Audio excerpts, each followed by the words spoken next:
రోమిలికి రాసిన పత్రిక 3వ అధ్యాయము 11వ వచనం చూడండి ప్రియులారా. నీతిమంతుడు లేడు, ఒక్కడు లేడు, ఎందుకంటే ఎందుకు వాళ్ళు నీతి లేదంటే అందుకే నీతి కదండి.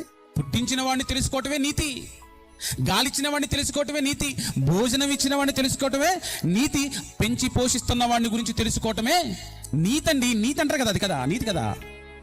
దేవుడు ఎవరో తెలుసుకోలేని వాడికి నీతిపరుడు ఎలా అవుతాడు? పుట్టించిన వాడిని ఎవరో తెలుసుకోలేని నీతిమంతుడు ఎలా అవుతాడు వాడు?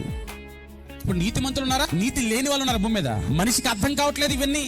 మనిషికి నీతి తప్పాడు. ఈరోజు ఆయన ప్రత్యేకపరచుకుంటేనే మనం బ్రతుకుతున్నామండి. ఆయన ప్రత్యేకపరచుకుంటేనే మనం జీవిస్తున్నాము. ఈరోజు ఈ వాక్యం వింటున్నాము. ఓహో, నా జీవితాన్ని ఇచ్చినవాడు, నన్ను ప్రత్యేకపరచుకున్నవాడు ఆకాశంలో తొంగి చూస్తున్నాడు. వివేకం బుద్ధి కలిగి ఆయన గురించి ఆలోచిస్తాడేమోనని వెతుకుతున్నాడు, చూస్తున్నాడు, అక్కడ తొంగి చూస్తున్నాడు, నరులను పరిశీలిస్తున్నాడు ఆయన. ఒక్కసారి ఆయన జ్ఞాపకం తెచ్చుకుంటారేమో. జీవితం గురించి మర్చిపోయాడు మనిషి, జీవితాన్ని ఇచ్చిన దేవుణ్ణి కూడా మర్చిపోయాడు మనిషి.